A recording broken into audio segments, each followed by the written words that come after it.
This is a little book that I wrote a few years ago.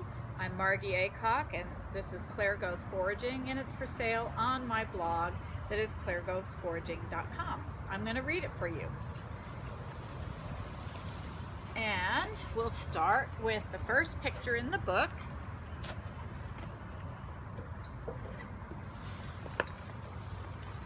Claire woke in the morning to the sound of her father mowing the yard outside her bedroom window. Remembering that today was the day that her father had promised a trip to the ice cream shop, she quickly dressed and ran downstairs for breakfast. On the kitchen table was her dad's list of Saturday chores. She knew there would be no ice cream until all the work was done. After making a peanut butter and jelly sandwich for breakfast, she grabbed her camera and ran outside, where her father was now working in the garden. She had her own list of chores, which involved taking pictures of butterflies and other insects for her scrapbook. She thought that the garden would be a good place to start. "So have you come out to help your dear old dad in the garden?" her dad asked with a grin. "No," she laughed, snapping a quick picture of a butterfly that had landed on a yellow dandelion flower. "I've come to take pictures for my scrapbook, but I can help you too." Here's a couple of the pictures that she took that day. As the butterfly flew away, her father, digging deep with his garden trowel, pulled up the dandelion, roots and all, and tossed it into a pile of other plants that were destined for the compost pile. "Why are you throwing that pretty flower away?" Claire asked. "I'm weeding the garden," he replied, "and that plant, including its pretty flower, is a weed." Claire looked confused. He continued, "Any plant that grows in my vegetable garden that we don't use for food is a weed, even if it's pretty. I pull them up because they steal nutrients from the soil, which are meant for our vegetables. I want our tomatoes and broccoli and spinach and beans to grow big and tall. Then, when you eat the vegetables that we grow, their nutrients will help you get big and tall. Now, since you've offered to help and you seem to know what dandelions look like, how would you like to be in charge of pulling up all the dandelions?" "Well, they're easy to find," she said as she put down her camera and picked up the blue garden fork.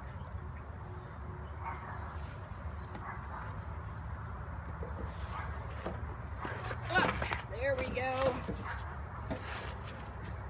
Before long, Claire spied her neighbor, Celeste, just beyond the garden wall and asked, "Daddy, can I go over and see Celeste?" "Sure," he said, as he waved hello to Celeste. Claire snatched up her camera and ran across the yard to join Celeste. It appeared that she was also weeding her garden and yard, but unlike her father, Celeste was gathering the leaves without the roots and putting them in a big red bowl. Claire easily recognized the leaves as dandelion. "Daddy says you have to pull up the roots too, or they're going to grow back," Claire said as she knelt beside her neighbor.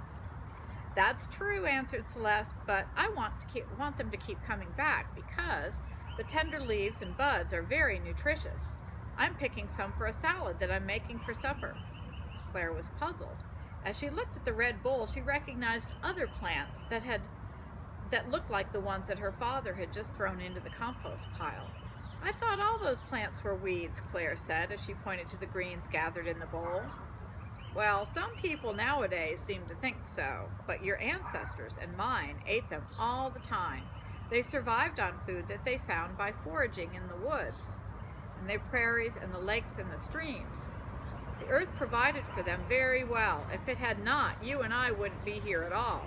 Eating these plants helped our ancestors grow strong and healthy, and helped them to heal when they were sick or injured. The secret of which plants are edible and which were good for healing was passed down from grandmother to mother to daughter in my family for many generations." "A secret," thought Claire. "Can I know the secret too?" she asked. Celeste stopped for a moment to think. "I don't have a daughter to pass these secrets to, but I will gladly teach you what I know, if you would like to learn." And she gave Claire a little hug. "Oh, I do," said Claire excitedly. "When can we start?"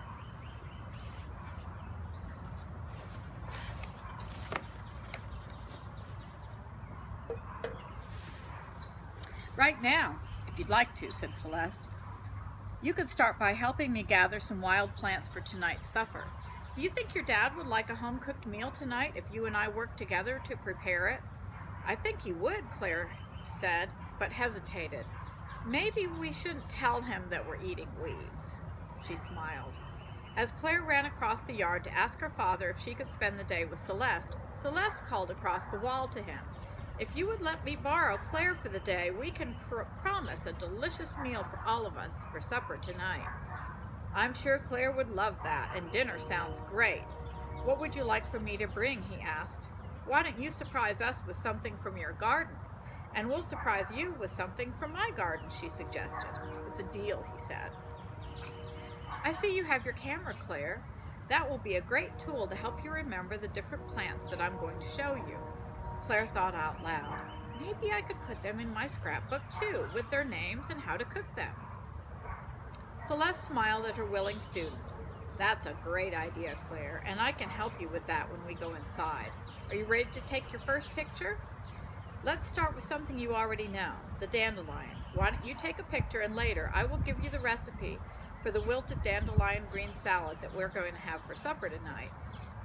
When we go inside, I can also help you find some information on the computer about the nutritional value of the plant, and then you can add that to your scrapbook too. After gathering enough dandelion greens and buds for their salad, Claire asked, what other plants are we going to use for supper? I'm going to show you a picture from Claire's scrapbook. This is her recipe and the picture of her plant and a little bit of information that she found on the internet.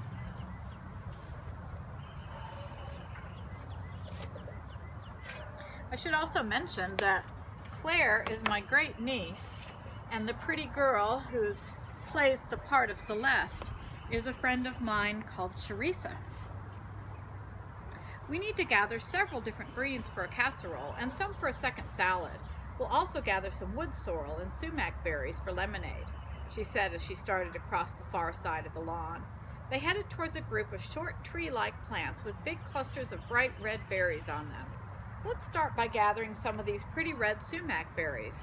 This plant is very easy to identify, especially in the late summer and fall, she said, while pulling a cluster down to give Claire a closer look.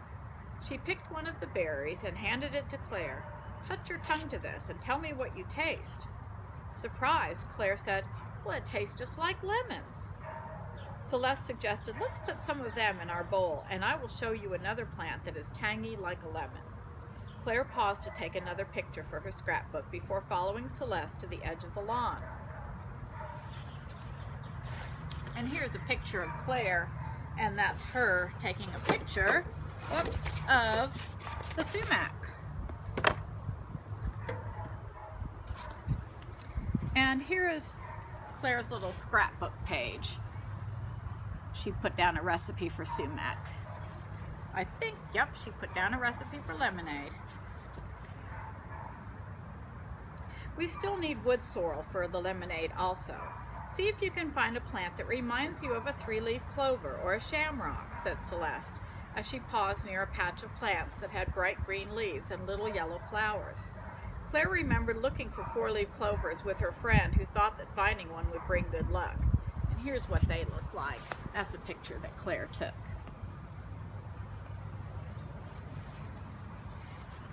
As Claire knelt to snap a picture, Celeste told her that the stems, leaves, flowers, and seeds were all edible.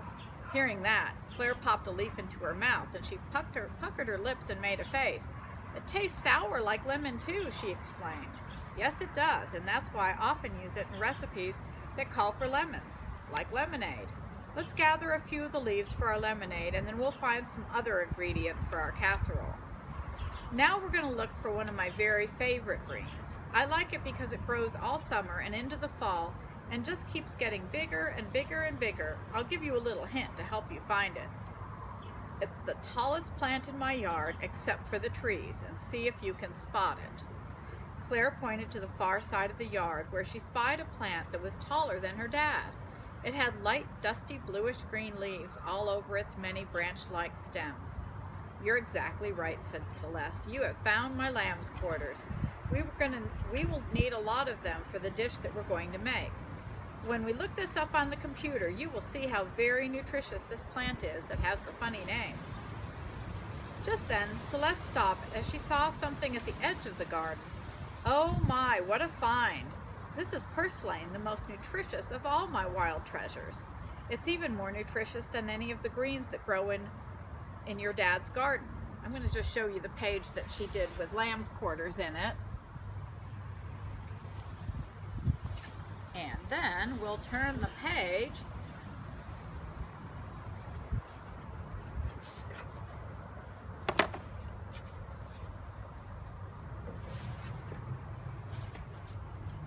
Celeste held up a pretty little plant with leaves that looked to Claire like little beaver tails.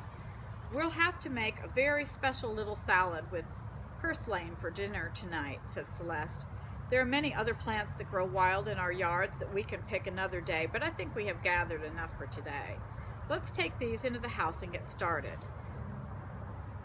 As they passed the stone wall, she paused. Oh, there's one more thing I want to show you. I bet you never thought you could eat flowers, did you? Stopping just under the trellis of climbing roses, she asked with a twinkle in her eye, "Can you guess which ones are my favorites?" "Roses?" shouted Claire. "You guessed right. I like to put rose petals in my salad, and sometimes violets, because they look so pretty. Later on in the season, I'll gather the fruit of the rose plant, called rose hips, for my winter tea, but for now, why don't we just pick some roses to enjoy in a vase?" Claire looked at the red bowl while Celeste cut some roses, and they went inside to work on Claire's scrapbook and the evening meal. And I'll show you a picture of what the purslane looks like, and a little picture of Claire's scrapbook page. You're almost ready for dinner. Let's see what happens. Do you think her dad's gonna like it? I wonder.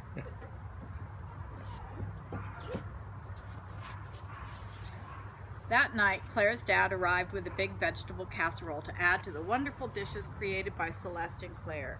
They all agreed that it had been fun to make a meal from the food they'd grown or gathered all by themselves. Claire's dad said the salads and the casserole were delicious and asked what ingredients were in them. Claire told her father all about how she and Celeste foraged for wild plants that they used in their recipes, and how they made lemonade without using lemons, just like the Native Americans did. He laughed in surprise when Claire told him he had eaten weeds like dandelion, purslane, and lamb's quarters. She showed him her scrapbook pages with all that she had learned about the wild plants and about nutrition. As she read what she wrote, he was even more surprised to learn that the forage plants that he'd eaten for dinner were also very nutritious. In all the excitement of the day, Claire had almost forgotten the thing that made her jump out of bed that morning, until her father turned to them and asked with a big grin, "Did anyone have room for ice cream?" The end. And again, you can find this book on clairgoesforaging.com. Thanks.